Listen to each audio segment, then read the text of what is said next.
30 ఇట్లా రాగానే ఇంకా నువ్వు ఓల్డ్ అనే ఫీలింగ్ వచ్చేస్తా అనమాట జనాలందరికీ. 30 దాటిందంటే ఇక నీకు లైఫ్లో పెళ్లి కాదు. ఆర్ నువ్వు చేసుకున్నా కాంప్రమైజ్ అయ్యి దొరికిన వాళ్ళు చేసుకోవాలి తప్ప నీకు నచ్చిన వాళ్ళు దొరకరు అని ఇలాంటి స్టేట్మెంట్స్ పాస్ ఆన్ చేస్తుంటారు కదా, అది ప్రెషర్ క్రియేట్ చేస్తుంది అనమాట. ఇంత సంపాదిస్తేనే సెటిల్ అయినట్టు అనే ఒక స్టాండర్డ్స్ మనం క్రియేట్ చేసుకుంటాం చూడండి, అలా క్రియేట్ చేయడం వల్లనే మనకి ఈ ప్రెషర్ అనేది అవుతూ ఉంటుంది. మీ life don't compare it with anyone.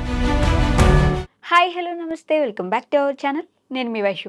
30స్లోకి enter అవుతున్నారు, అది ఎంటర్ అయ్యారు. ఎంటర్ అయిపోయిన తర్వాత చాలా కన్ఫ్యూజన్ ఉంటుంది. అదొక టర్బులెంట్ ఫేస్ అని చెప్తూ ఉంటారు. భయం వచ్చేస్తుంది, ఏమీ చేయలేకపోతున్నామన్న ఆలోచన వస్తుంది, లైఫ్ అయిపోతుంది అని ఒక థాట్ వచ్చేస్తుంది. అసలు ఆ ఫేస్ ఎందుకు అంత కన్ఫ్యూజింగ్గా ఉంటుంది? ఈ విషయం గురించి మాట్లాడడానికి ఈరోజు నాతో పాటు రామ్ మెట్టు గారు ఉన్నారు, లైఫ్ కోచ్. సార్తో మాట్లాడదాం. హలో సార్, నమస్తే. నమస్తే అండి. Late 20s and 30s enter అవుతున్నారంటే అదొక కన్ఫ్యూజన్, భయం, ఏం చేయలేకపోతున్నాము, అయ్యో లైఫ్ అయిపోతుంది అని ఒక ఇది వచ్చేస్తుంది. ఎందుకని అంటారు? ఎందుకని ఆ ఫేస్ అంత భయంకరంగా ఉంటుంది అందరికీ ఆల్మోస్ట్?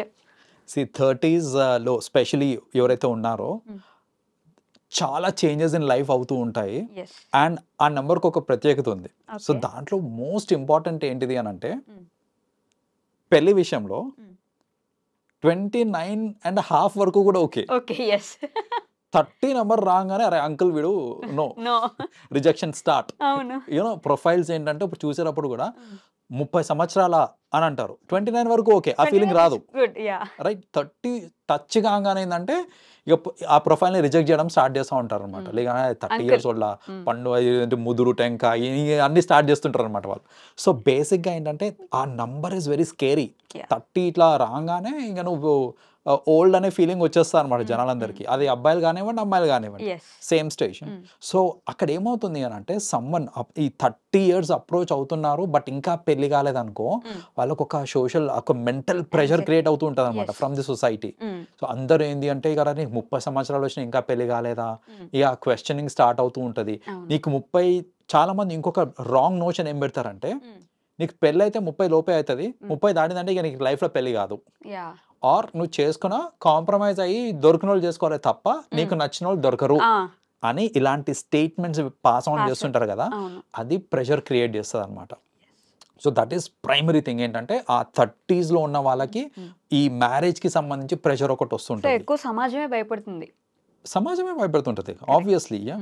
ఇంకొక నోషన్ ఏంటంటే పెళ్లికి సంబంధించి కూడా, సరే మీరు 30 అయ్యే లోపు పెళ్లి చేసుకున్నారు బాగానే ఉంది, లైక్ 27, 28, 29 పెళ్లి చేసుకున్నారు బాగానే ఉంది.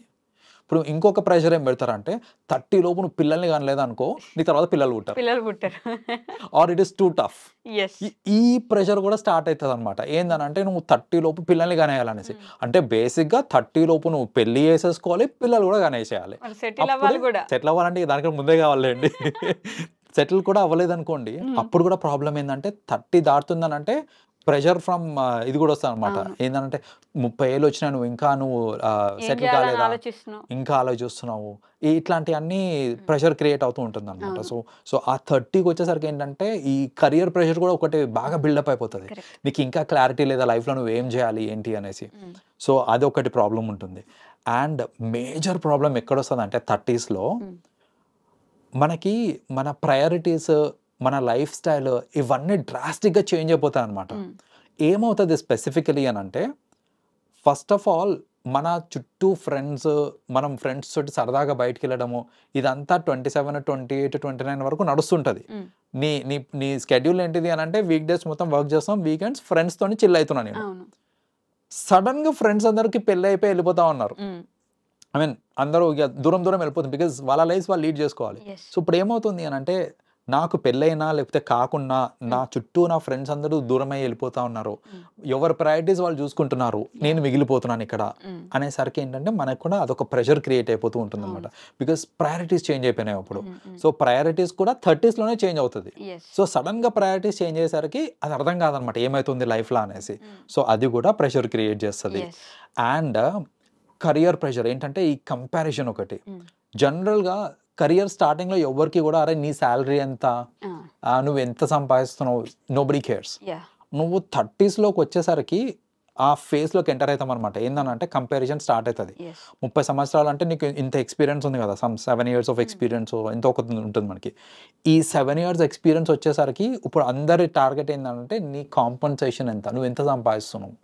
సో ఆ విధంగా కూడా ఏంటంటే ప్రెషర్ క్రియేట్ అవుతూ ఉంటుంది. ఎవరన్నా అడగడం పక్కన పెట్టేసేయండి, సెల్ఫ్గా మనకే అనిపిస్తుంది అనమాట, అరే నా తోటి వాళ్ళందరూ ఇంత సంపాదిస్తున్నారు, నేను ఇంకా ఇంతనే సంపాదిస్తున్నా అనే ఒక కంపారిజన్ వస్తుంది చూడండి, అది కూడా ప్రెషర్కి యాడ్ చేస్తుంది అనమాట. అండ్ అల్టిమేట్లీ ఐ మీన్ ప్రెషర్కి యాడ్ అయ్యే పాయింట్ ఏంటిది అని అంటే మన సోషల్ మీడియా. సో ఇక్కడ ఏంటంటే సోషల్ మీడియాలో స్పెసిఫికలీ ఆ 30 ఆ రేంజ్లో ఉన్న వాళ్ళు కొత్త ఫ్లాట్ కొనుక్కున్నా అనేసి, లేకపోతే కొత్త కారు కొనుక్కున్నా అనేసి, నేను ట్రిప్లకు పోతున్నాను అనేసి ఈ స్టేటస్లు అనేవి పెడుతుంటారు అనమాట. స్పెషల్లీ దసరా రోజు, దసరాకి ముందు రోజు ఆయుధ పూజ అని చెప్పేసి, ఆయుధ పూజ వాళ్ళు యూజ్ చేసుకునే దేనికి తెలుసా, డిస్ప్లే చేసుకునే, నాకు ఇన్ని బంగ్లాలు ఉన్నాయి, ఇన్ని కార్లు ఉన్నాయి, ఇది డిస్ప్లే చేసుకోనికి మాత్రమే ఆయుధ పూజ యూజ్ చేస్తారు అనమాట. Most often I have seen that.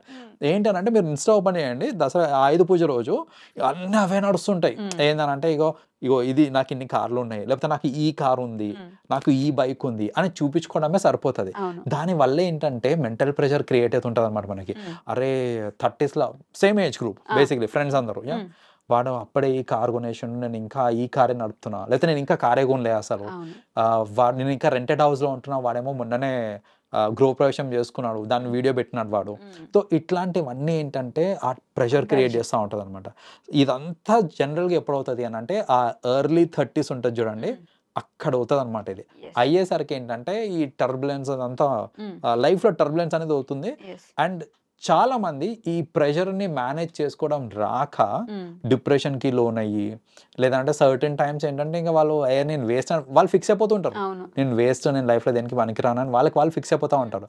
ఇట్లా ఈ ఫిక్సేషన్, మెంటల్ ఫిక్సేషన్ ఇవన్నీ కూడా అదే ఏజ్లో అవుతూ ఉంటుంది అనమాట జనరల్లీ. కానీ ఈజ్ ఇట్ దట్ ఇంపార్టెంట్ అంటే 30s వచ్చేసరికి 30sలో రన్ అవుతుంటేనో నువ్వు సెటిల్ అయిపోవాలి, కారు కొనేయాలి, పెళ్లి చేసుకోవాలి, పిల్లల్ని కనాలి, ఇల్లు కట్టేసేయాలి, 30 అంటే అది మ్యాండేటరీనా ఏంటి? నిదానంగా వచ్చి టైం వచ్చినప్పుడు సెటిల్ అవుతారు, కావాలన్నప్పుడు పెళ్లి చేసుకుంటారు, వద్దనుకుంటే పిల్లల్ని కంటారు, కావాలనుకుంటే నిదానంగా 40 అయినా కంటారు వాళ్ళకి అవసరం అయితే. ఇలా ఎందుకు థింక్ చేయరు? 30 నువ్వు పిల్లల్ని కనాలి, 30 నువ్వు పెళ్లి చేసుకోవాలి, ఎందుకలా? Peer pressure. General it is all about peer pressure. ఏంటంటే అందరూ నీ తోటి వాళ్ళందరూ చేసేది ఇది, నువ్వు ఇదే చెయ్యి, అది ఏదైనా కానివ్వండి. జనరల్గా మన పియర్ ప్రెషర్ వస్తూ ఉంటుంది అనమాట. అది సెల్ఫ్గా వస్తుంటుంది, ఒక్కొక్కసారి త్రూ సొసైటీ వస్తుంటుంది మనకి.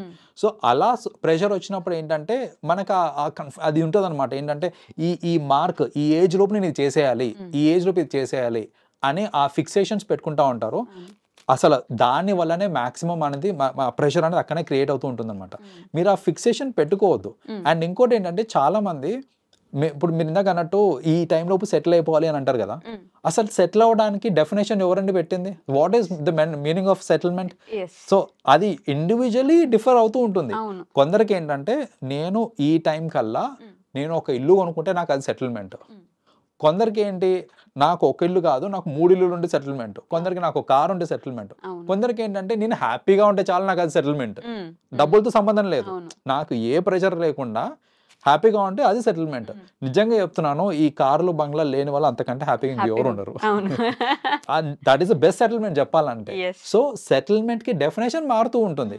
మనం ఏంటంటే దాన్ని ఒక స్టీరియో టైప్ చేసి నీకు డబ్బులు ఉంటేనే నువ్వు సెటిల్ అయినట్టు, నువ్వు ఈ పని చేస్తేనే నువ్వు సెటిల్ అయినట్టు, ఇంత సంపాదిస్తేనే సెటిల్ అయినట్టు అనే ఒక స్టాండర్డ్స్ మనం క్రియేట్ చేసుకుంటాం చూడండి. అలా క్రియేట్ చేయడం వల్లనే మనకి ఈ ప్రెషర్ అనేది అవుతూ ఉంటుంది అనమాట. So what I suggest is, అలాంటి స్టాండర్డ్స్ ఏమి క్రియేట్ చేసుకోకండి. మీ life don't compare it with anyone. మీరు హ్యాపీగా ఉన్నారా లేదనేది చాలా important.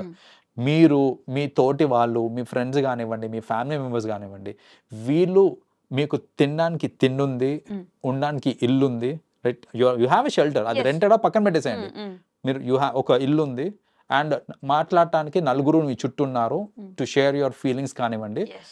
Trust me, that is life. అంతే, అది ఉంటే చాలు.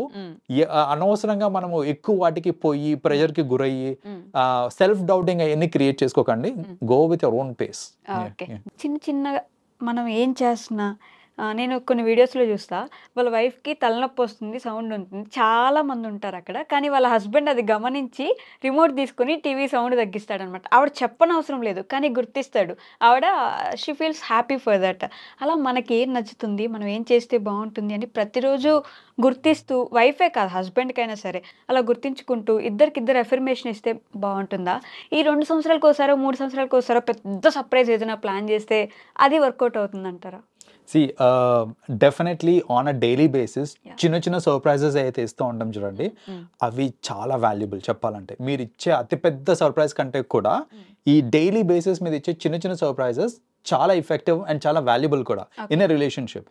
ఎందుకంటే సో ఇప్పుడు ఫస్ట్ ఆఫ్ ఆల్ పెద్ద సర్ప్రైజ్ ఇద్దాము అనుకోండి, అది ఎలాగో రెగ్యులర్గా ఇవ్వరు, ఎప్పుడో ఒకసారికి ఇస్తారు. అది ఇవ్వడానికి టైం పడుతుంది. ఈ లోపు మీరు చిన్న చిన్న సర్ప్రైజ్లు ఇచ్చుకోవట్లేదు అనుకోండి, అప్పుడు ఏమవుతుంది అని అంటే ఫస్ట్ ఆఫ్ ఆల్ రిలేషన్షిప్లో కొంచెం క్రాక్ అనేది ఫామ్ అయిపోతుంది.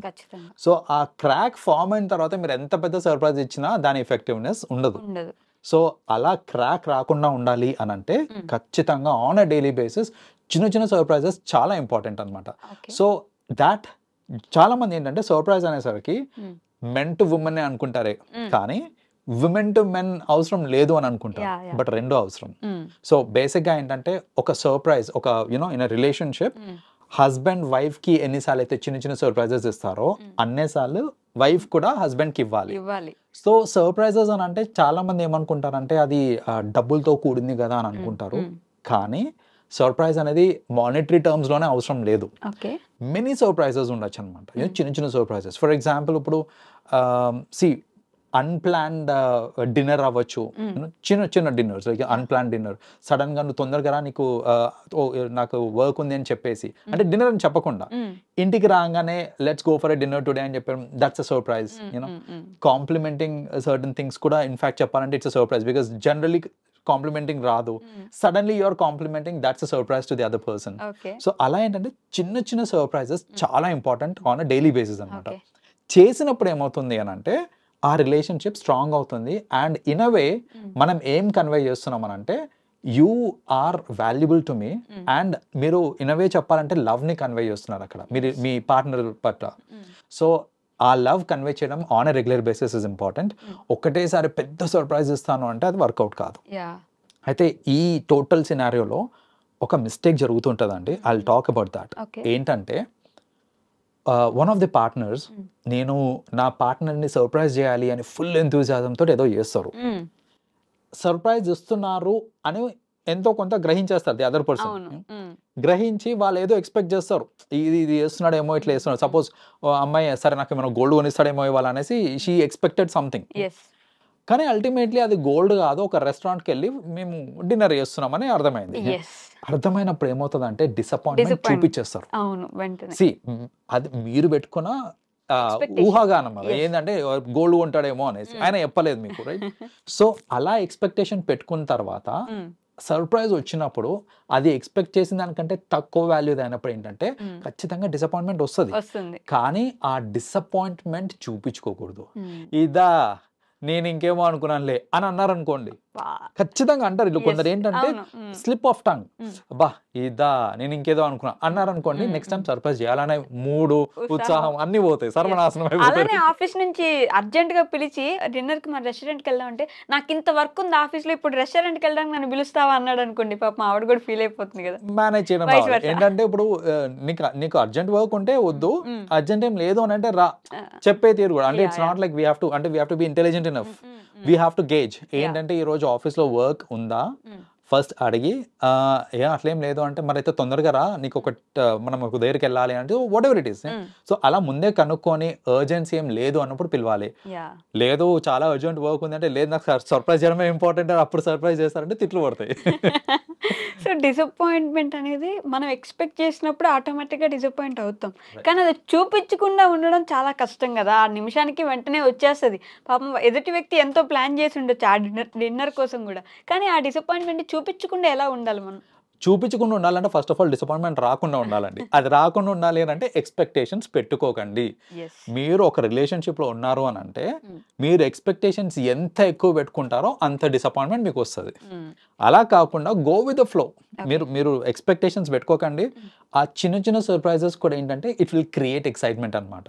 సో ఇప్పుడు నేను సర్ప్రైజ్ ఇస్తాను అనగానే మీరు ఏమిస్తాడు, ఏమై ఉంటుంది అని ఇట్లా ఆలోచించడం స్టార్ట్ చేయకండి. ఓకే ఇస్తా అన్నాడు కదా, వెయిట్ ఫర్ ఇట్, అంతే. ఆర్ అసలు సర్ప్రైజ్ ఇస్తాడని కూడా మీరు ఎక్స్పెక్ట్ చేయకండి. అలాంటి టైంలో సర్ప్రైజ్ మీకు వచ్చింది అనుకోండి, అప్పుడు that will create a lot of happiness అనమాట. సో అందుకనే ఏంటంటే మీరు ఎక్స్పెక్టేషన్స్ పెట్టుకోకుండా ఉన్నారు అని అంటే ఆ ఇచ్చే చిన్న చిన్న సర్ప్రైజ్లు కానివ్వండి, పెద్దది కానివ్వండి, that will have some value అనమాట. మీరు ముందే ఊహించేసుకొని లేదా ఎక్స్పెక్టేషన్స్ పెట్టేసుకున్నారంటే ఖచ్చితంగా డిసప్పాయింట్మెంట్ తప్ప ఇంకేమీ రాదు మనకి. సో ఉమెన్ కి సర్ప్రైజ్ చేయడానికి చాలా ఐడియాస్ ఈ మధ్య ఆల్మోస్ట్ అబ్బాయిలు చేస్తూ ఉంటారు కాబట్టి ఐడియాస్ ఉంటాయి.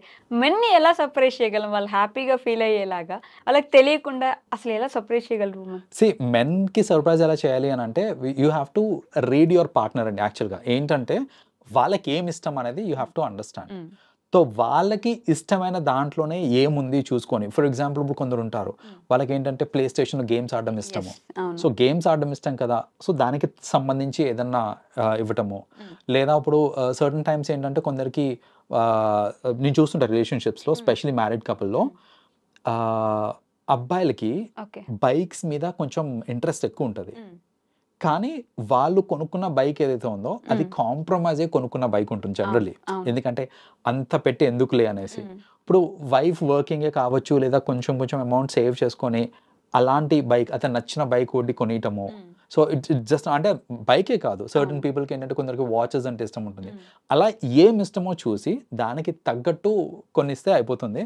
ఇట్స్ నాట్ యూనివర్సల్ ఫార్ములే కాదు. ఏంటంటే అందరు అబ్బాయిలకి ఇదే ఇష్టం అని కాదు. మీ హస్బెండ్కి లేదా మీ పార్ట్నర్కి ఏం ఇష్టమో చూసి దానికి దగ్గరలో which can make him happy మీరు కొనిచ్చారంటే సరిపోతుంది. ఆ హస్బెండ్ కి ఒక కారు ఆర్ బైక్ బాగా ఇష్టం, అది కొనాలని మైండ్ లో పెట్టేసుకుని మనీ సేవ్ చేస్తూ ఉన్నాం మనం దానికి. సో ఆ విషయం అతనికి తెలియదు, సేవ్ చేస్తున్నారు, సర్ప్రైజ్ ఇస్తారు ఎప్పుడో ఫ్యూచర్లో అని. ఇప్పుడు ఏమీ ఇవ్వట్లేదు, ఈ 1 year మొత్తం నాకు అసలు ఏం చేయలేదు మా వైఫ్ అనే ఒక ఫీలింగ్ వచ్చేస్తుంది కదా. అలాంటి టైంలో అక్కడ ఒక సర్ప్రైజ్ ఉంది అని చెప్పలేరు, ఇక్కడ ఏమీ ఇవ్వలేరు, వాళ్ళ పరిస్థితి ఎలా ఉంటుంది? అందుకనే అండి చిన్న చిన్న సర్ప్రైజెస్ మధ్య మధ్యలో ఇవ్వకపోతే the actual surprise will not hold value అని అందుకనే చెప్పాను అనమాట. అంటే మీరు ప్లాన్ చేస్తున్నారు సరే, ఆ ప్లానింగ్లో ఈ చిన్న చిన్న surprises should be a part of the plan అనమాట. మీరు చిన్న సర్ప్రైజ్ లేమి అనో సడన్గా నేను బ్లాక్ బస్టర్ ఇస్తాను అని అంటే అది ఇండస్ట్రీ ఫ్లాప్ అయిపోతుంది. So it's not going to work out. అట్లా చిన్న చిన్న మొత్తాల్లో అంటే ఆర్ చిన్న చిన్న సర్ప్రైజెస్ కానివ్వండి ఆన్ ఎ టైమ్లీ బేసిస్ ఇస్తా ఉంటేనే అప్పుడు మీరు ఇచ్చిన మెయిన్ ఏదైతే సర్ప్రైజ్ ఉంటుందో it will hold value. So మీరు ప్లాన్ చేసేటప్పుడు అలా ప్లాన్ చేసుకోవాలి. అంతేగాని ఉన్నది మొత్తం దానికే పెట్టేస్తాను అండ్ ఫైనలీ సర్ప్రైజ్ చేస్తాను అని అంటే ఆ సర్ప్రైజ్కి అంత వాల్యూ ఉండదు. మీరు అనుకుంది ఒకటి అవుతుంది, అయింది ఒకటి అవుతుంది. అప్పుడు చిన్న చిన్న గెస్చర్స్ ఇవ్వడం ఏముందిలే అవసరం లేదు కదా అనే ఒక ఫీలింగ్ కూడా వస్తుంది కదా. అవసరం లేదు అన్నప్పుడు చేయాలనే ఆలోచన ఉండదు. మనం ఇచ్చిన చిన్న గెస్చర్ని వాళ్ళు చాలా నార్మలైజ్ చేసేసి ఏముందిలే నార్మలే కదా అనుకుని వాళ్ళు ఎగ్జైట్ అవ్వకపోయినా మనం చేసిన దానికి కాంప్లిమెంట్ ఇవ్వకపోయినా మనం హర్ట్ అయిపోతాం, ఇంకా చేయాలనే ఆలోచన ఉండదు. ఆ సిచ్యువేషన్ ఎలా బ్యాలెన్స్ చేయొచ్చు?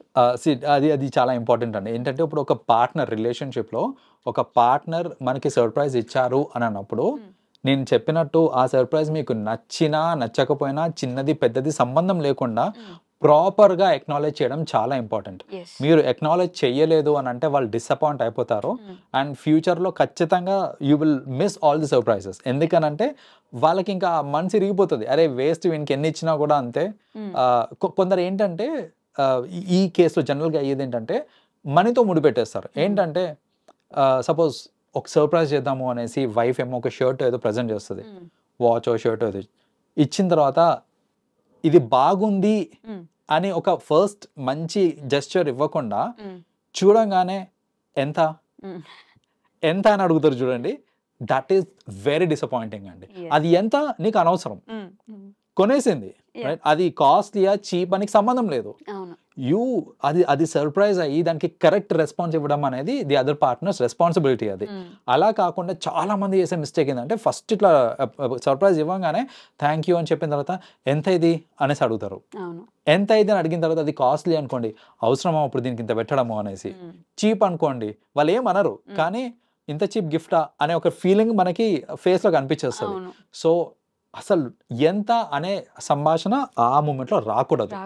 Later maybe you can talk about it, కానీ ఆ సర్ప్రైజ్ ఇచ్చే టైంలో అసలు ఆ కాస్ట్ గురించి మీరు అస్సలు తీసుకురావద్దండి. తీసుకొని వచ్చారనంటే మొత్తం ఫ్లాప్ అవుతుంది. అది ఈ స్మాల్ గెస్చర్స్ ని మేనేజ్ చేస్తూ మెయింటైన్ చేస్తూ పెద్ద సర్ప్రైజ్ కూడా ఇవ్వడానికి ఒక టిప్ ఏంటి?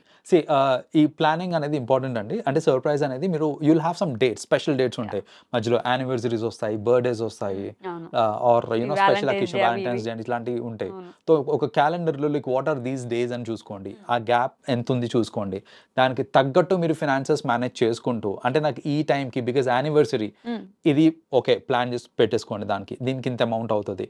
సో అలా ప్రీ ప్లాన్డ్గా ఉన్నారనుకోండి, మనకేంటంటే ఆ అల్టిమేట్ గిఫ్ట్ ఇవ్వడానికి కూడా అసలు ఏ ప్రాబ్లం లేకుండా ఇచ్చేయచ్చు. మనం ప్లానింగ్ లేకుండా మనం ఏంటంటే లాస్ట్ మూమెంట్లో చూసుకుందాంలే అని వదిలేస్తారనుకోండి, అప్పుడు ఏంటంటే funds for the ultimate surprise ఏదైతే ఉందో you'll fall short of it అనమాట. So you'll not be able to give the ultimate surprise. So proper planning is important. అందులో మీ short term surprises and long term surprise రెండింటిని సపరేట్గా plan చేసి then we have to go ahead అనమాట. Okay, thank you. Welcome, Andy. And for more videos, please subscribe to iDream. Please subscribe to iDream. Please subscribe iDream. And please subscribe to iDream. For more videos, subscribe to iDream. please like, share and subscribe to the channel. Congratulations, iDream. Subscribe to iDream. Subscribe to iDream. So subscribe to iDream Media. iDream ki iDream team andarki huge congratulations. Please subscribe iDream Media. Please subscribe to iDream. Subscribe iDream. Please subscribe to iDream.